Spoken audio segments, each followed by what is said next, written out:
Hey family, welcome back to another banger. It's your girl Autumn Bree, the one and only, and I am so happy that you guys came through for another video. Thank you for rocking with me. Thank you for keeping it moving and grooving. This video is all about Ghana. This is where I answer all of your questions that you guys sent me on social media about Ghana and my experience there. I'm gonna go through each question one by one, answer it as much as I can without taking up too much time. And I'm gonna refer to any videos where I've already answered certain questions, so you guys stay tuned right after this.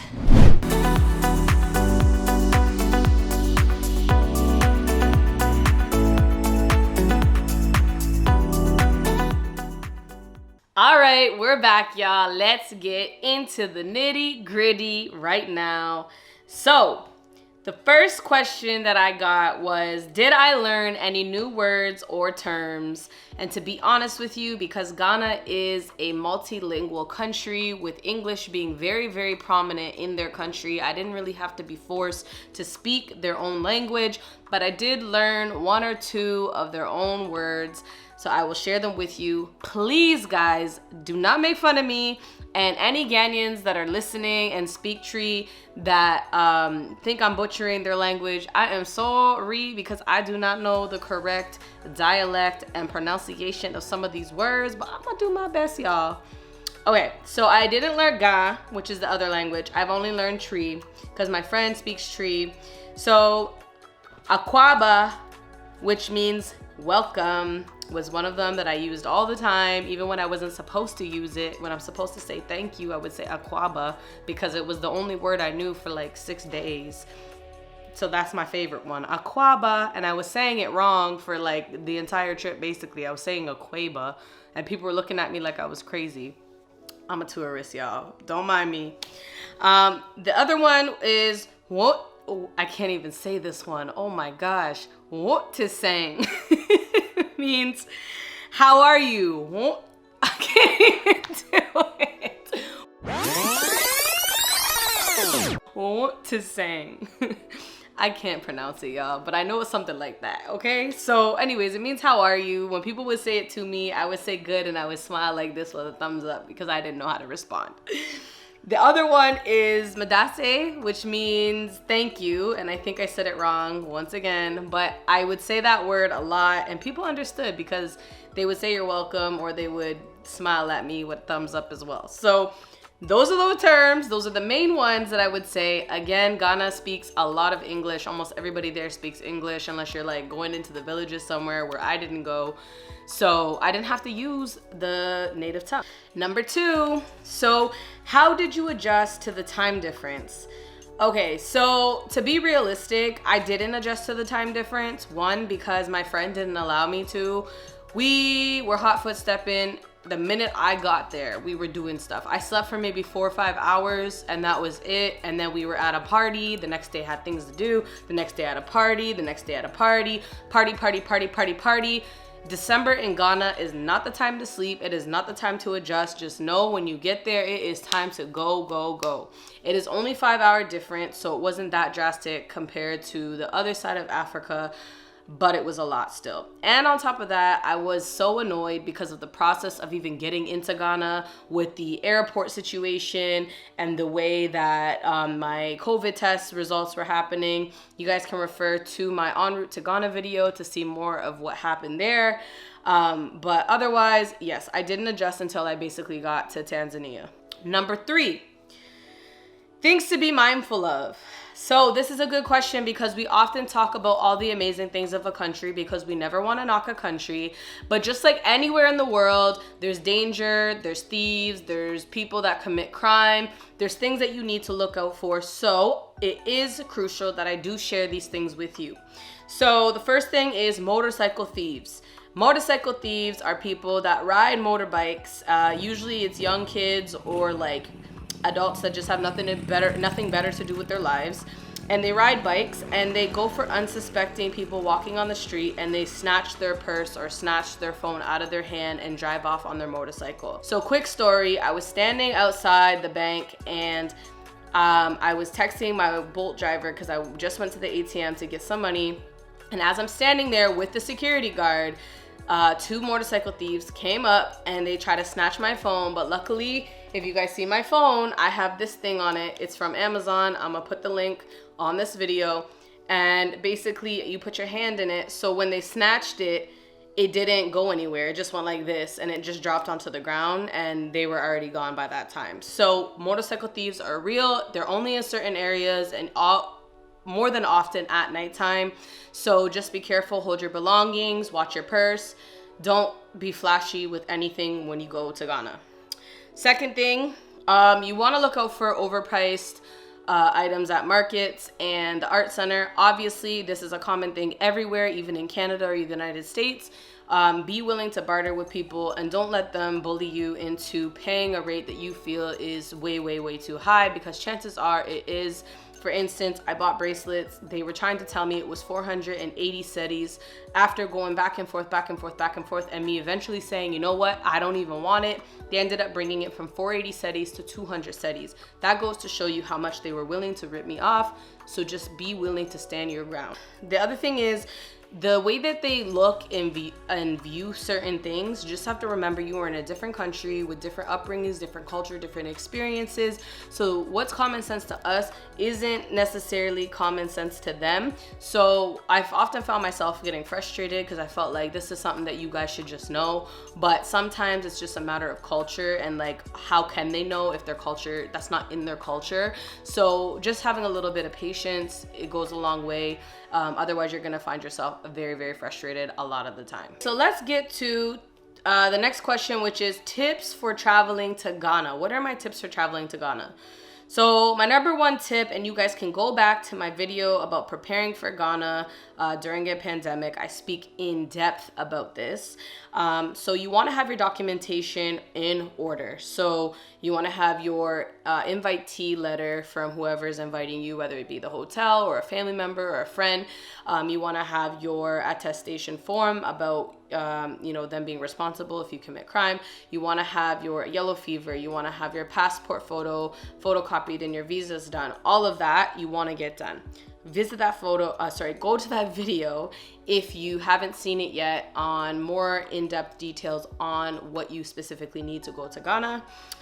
You want to also download the Bolt app. So Bolt is basically their version of Uber. They do use Uber as well, but Bolt is definitely more popular.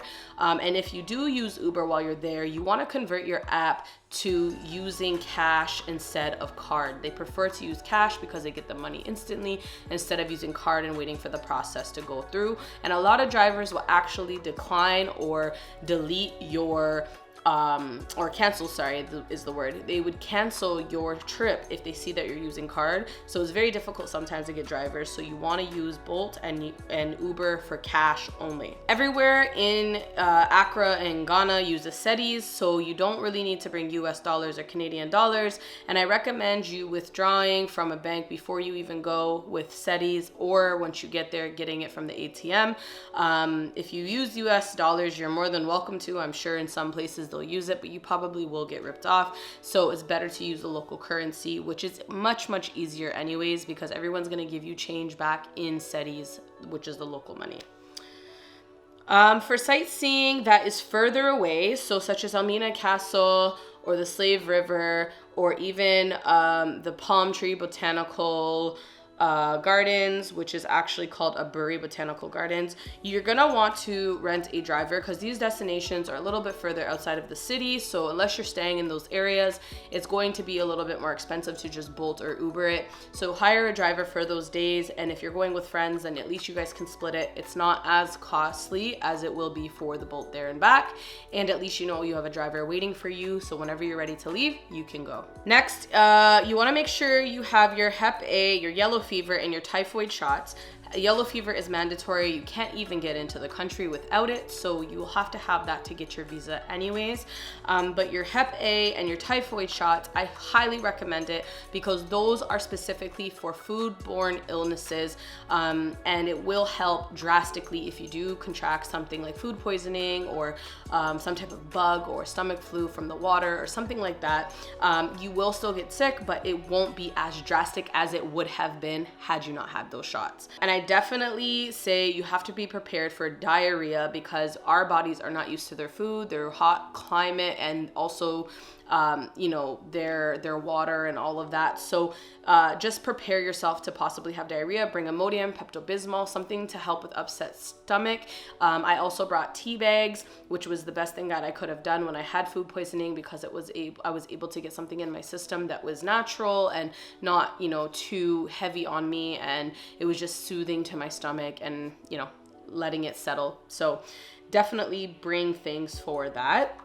And if you plan to have an appointment anywhere you go in Ghana, if you say 3 p.m. you need your appointment, book it for 1 p.m. because they are on Ghanaian time. It ain't even black people time. It is Ghanaian time. It's a different type of time that they're on. So if you tell them you need something by Thursday, you make sure you tell them you need it by Monday, the previous Monday, because otherwise it's going to be late. And then when it's late, they're not even gonna care that it's late. They're just gonna be late and you're just gonna have to deal with it, and you can't have an attitude because everybody accepts their lateness there. So that's just a heads up about that. Next question, what would I do or go to if I went back? So some things that I missed because I had food poisoning for like 5-6 days. So I could not leave the hotel for that many days. I was so sick. So there was a lot of things that I missed out on, unfortunately. And then when we ended up moving to a different location, I just was too tired and over it to even care to go anywhere. I just wanted to work on my work and chill by the pool. I didn't really want to do too much. So the things that I would do is I would go back and go to Aburi Botanical Gardens, which I didn't get a chance to do, and it would have been amazing for photography because it's these big palm trees that go down one lane. Absolutely phenomenal. I would have went to one of the beaches. Ghana's not really known for their beaches, but I still wanted to experience what a beach there would be like. So I would have definitely done that, experienced one of their beaches. I would have went to the Slave River site. So I did go to Elmina Slave Castle, but I wanted to know what it was like at the Slave River, which is where they brought the slaves and washed them in the river. There was thousands and thousands and thousands of slaves that were brought there and cleansed. And so they have like a site, like a historical site there. It's quite far, so I didn't get a chance to go, but maybe in the future when I spend like a month or two in Ghana, maybe I'll get the chance to go. And then I wanted to really go to their really big market. I forget the name of it. It's not in my head right now, but I'm gonna write it on this video if I find it. I wanted to go to the market, didn't have time and didn't have the energy. The days that we were supposed to go, I wasn't feeling well. And then by the time I was feeling better, I just didn't care for it. Next question. So something new I tried. So I tried red, which is like, it's like a plantain and a red, like bean, some type of bean and some type of sauce in it. And then we had fish in ours. It's a very acquired taste, I find. Like the taste isn't something I feel like everybody would like, but I really liked it. It was very unique tasting. And I definitely couldn't eat all of it. One, it was spicy, and two, because it was such a fresh taste, I felt like too much of it would have made my stomach more upset. So I had red. I enjoyed it, the little bit I had, but I don't think it's something I would order on my own and have a lot of. Let's go to the next one. So my best memory. So, oh my goodness, this is like my favorite memory, and Patience doesn't understand why my favorite memory is this. It was so funny though. So we're in the Bolt going to the mall, and when you're on row, especially on the main rows, there's always people selling stuff, like street vendors. Like they have stuff on top of their heads. They have like buckets and baskets, and they're selling like snacks and plantain chips and pop and water and all this different stuff. Some people sell socks, like all kinds of random stuff. So we stop at a red light and we're there for like, I don't know, 5 minutes or so. And all of a sudden there's these kids, like maybe between the ages of like 8 and 12 years old, maybe a couple teenagers. They swarm the car and they start singing, "We wish you a Merry Christmas, we wish you a Merry Christmas." This is right by Christmas time, and they have like their Christmas outfits. There's like these outfits that they wear apparently every single year. To me, they look like clown outfits, but they're supposed to be festive like Christmas outfits. So they're singing like, "We wish you a Merry Christmas, we wish you a Merry Christmas." And it was like so on beat and so harmonized and so good. And they were doing it for money. And then the Bolt driver starts like singing and clapping and egging them on. And he's talking to them in Tree, not realizing that my friend speaks it. So he's talking to them in Tree and like basically telling them like they have the money, you should keep singing to them. And she starts yelling at him in Tree. She's like, no, like keep going. Like, why are you telling him that? But it was just so funny because they were so good. Like, I felt like it was like America's Got Talent like audition. That's how good it was. And honestly, I would have gave them money if like the car didn't start moving, but it was so good. It was so funny. Next one, the food. So the food is really good in terms of seasoning and flavor, but for me, I cannot handle spice. So it was very difficult for me to fully enjoy Ghanaian food the way I wanted to because I don't like spicy food at all whatsoever. So I just had to enjoy it for the taste of it and then drink lots of water and then be done with it because I couldn't handle anymore and I was sweating and my belly was hurting. But the food is amazing. If you like spice, you'll love the food in Ghana. How was their customer service?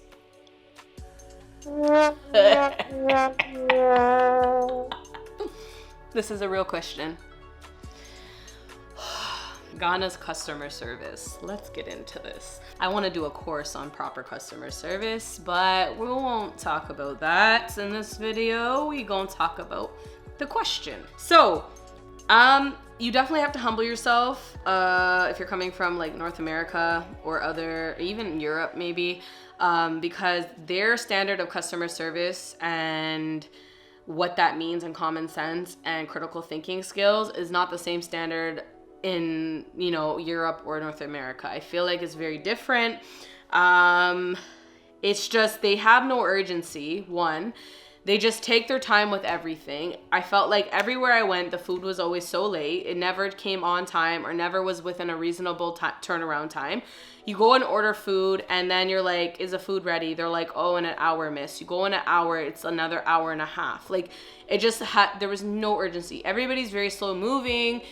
There's, you know, like the pace of everything was just very slow. Like it'd be a business that was fully booked, but yet they're walking like there's 5 people in the entire store. And certain things that shouldn't have been happening kept happening. So for instance, if you're an established business, why do you not have change? Why do you not have money like to give me change as a business? Apparently they do it on purpose in order for you to purchase more, but I just feel like that's so unprofessional. Like if you have people coming in and they're paying you 300 cedis for something and you know, it's only 250 cedis, you should have 50 cedis to give me back.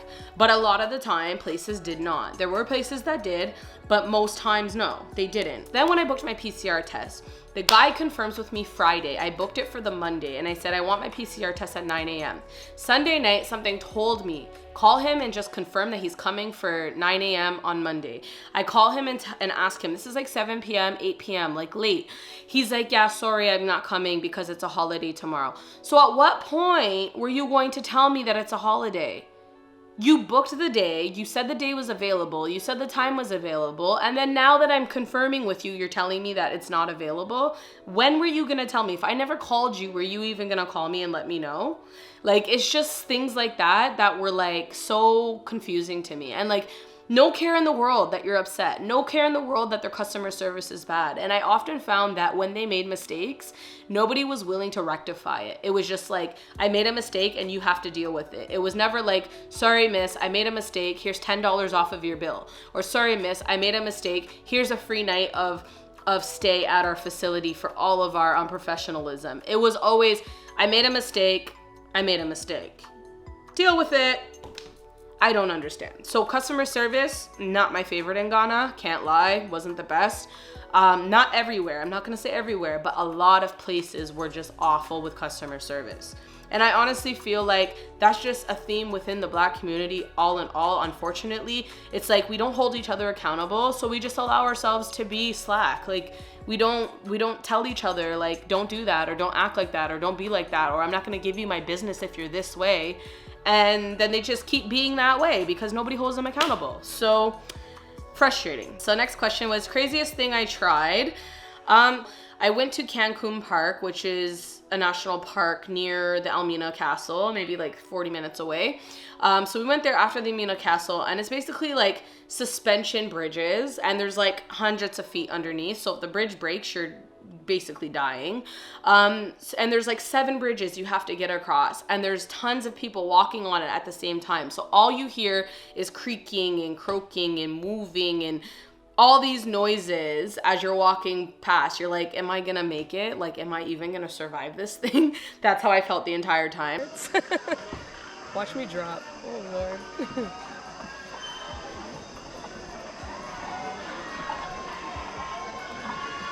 Number 11 is must-see places if you were to come to Ghana. So I compiled a list here. Some of them I've been to, some of them I missed. But I know a lot of people that have been to all of these. So to be honest with you, you can't go wrong. And an experience is an experience. And I'm sure there's an amazing sights and amazing things to see at each of these. So hopefully you guys can get to them if you come to Ghana.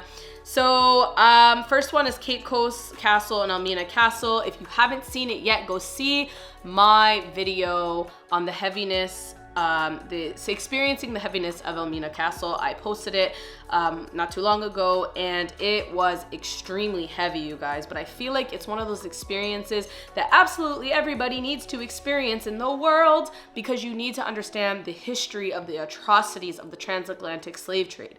But Cape Coast, Elmina Castle, must go to, must see. Cancun Park is not too far from there, so if you go to either castle, I definitely recommend you making it a day trip and just going to Cancun Park afterwards, which is where the suspension bridges are, and you can test your you can test how cool and adventurous you are, I guess, because it's pretty scary, but it's pretty fun at the same time. You can go to Aburi Botanical Gardens, and I also think that there's 2 other botanical gardens that are similar with palm trees, but I'm pretty sure Aburi is the main one, and it is absolutely beautiful and stunning for photos. I'm so sad I didn't get a chance to go, but I'll be back in Ghana next year, hopefully, so I'll be able to go.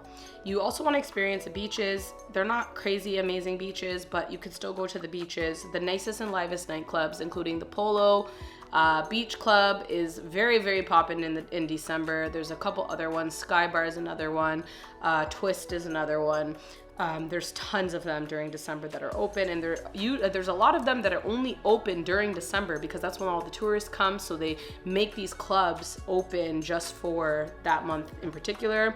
And then you can go to Independence Square, which is a historical monument, and you can take a really amazing, stunning photos.